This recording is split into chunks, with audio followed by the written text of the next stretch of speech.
Peux-tu comprendre cette histoire? Reste jusqu'à la fin pour te tester. Il était une fois une belle princesse qui aimait jouer avec sa balle dorée. La balle était son jouet préféré dans tout le royaume. Chaque jour, elle allait dans la forêt près du château pour jouer. Il y avait un puits profond près d'un vieux chêne où elle aimait s'asseoir. Par un après-midi ensoleillé, elle lançait sa balle haut dans les airs. Mais elle la lança trop haut, et elle tomba dans le puits profond. La princesse regarda dans le puits, mais elle n'arrivait pas à voir sa balle. Elle se mit à pleurer car elle pensait que sa précieuse balle était perdue à jamais. Soudain, une grenouille apparut au bord du puits. La grenouille lui demanda pourquoi elle pleurait si tristement. La princesse expliqua que sa balle dorée était tombée dans le puits. La grenouille dit qu'il pouvait la récupérer pour elle. Mais il voulait quelque chose en retour.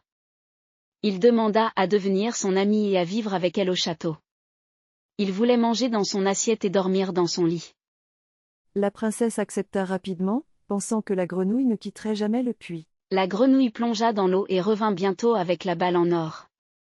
La princesse était si heureuse qu'elle attrapa la balle et s'enfuit. Elle oublia complètement sa promesse à la grenouille. Le soir suivant, on frappa à la porte du château. Le roi demanda à sa fille qui était à la porte. La princesse l'ouvrit, et vit la grenouille assise là. Elle eut peur et ferma rapidement la porte.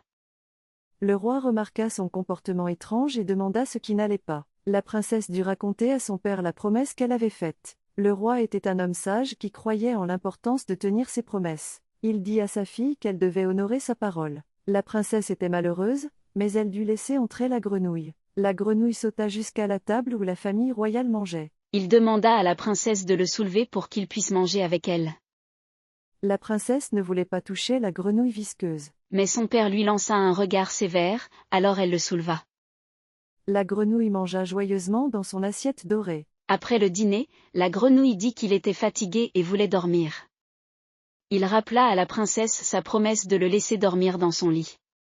La princesse était dégoûtée par cette idée. Elle ne voulait pas d'une grenouille froide et mouillée dans son beau lit. Le roi lui dit qu'elle devait tenir sa promesse quoi qu'il arrive. La princesse porta la grenouille dans sa chambre avec des larmes aux yeux. Elle le mit dans le coin de sa chambre plutôt que dans son lit. La grenouille était triste et lui demanda de le mettre sur l'oreiller moelleux. La princesse se mit très en colère contre cette grenouille exigeante.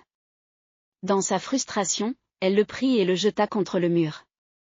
Mais au lieu de frapper le mur, quelque chose de magique se produisit. La grenouille se transforma en un beau jeune prince. Il expliqua qu'une méchante sorcière l'avait maudit et transformé en grenouille. Seule une princesse qui le laisserait manger et dormir au château pouvait briser le sortilège. La princesse fut stupéfaite et regretta d'avoir été si méchante. Le prince lui pardonna car elle l'avait aidé sans le savoir. Ils parlèrent pendant des heures et découvrirent qu'ils avaient beaucoup en commun. Le prince lui demanda sa main, et elle accepta avec joie. Le lendemain, un magnifique carrosse arriva du royaume du prince. Le carrosse était tiré par 8 chevaux blancs au harnais doré. Derrière tenait Henri, le serviteur le plus loyal du prince. Henri avait été si triste quand son maître avait été maudit que des cercles de fer avaient été mis autour de son cœur pour l'empêcher de se briser. Quand le prince et la princesse montèrent dans le carrosse, ils entendirent un grand craquement. Le prince demanda ce qu'était ce bruit. Henri expliqua que c'était l'un des cercles de fer qui se brisait autour de son cœur. Son bonheur était si grand que les cercles ne pouvaient plus tenir. Pendant le voyage de retour, ils entendirent encore 2 craquements. Les 3 cercles de fer s'étaient enfin brisés car le cœur d'Henri était plein de joie. Le prince et la princesse vécurent heureux pour toujours dans son royaume, et Henri les servit fidèlement pour le reste de ses jours.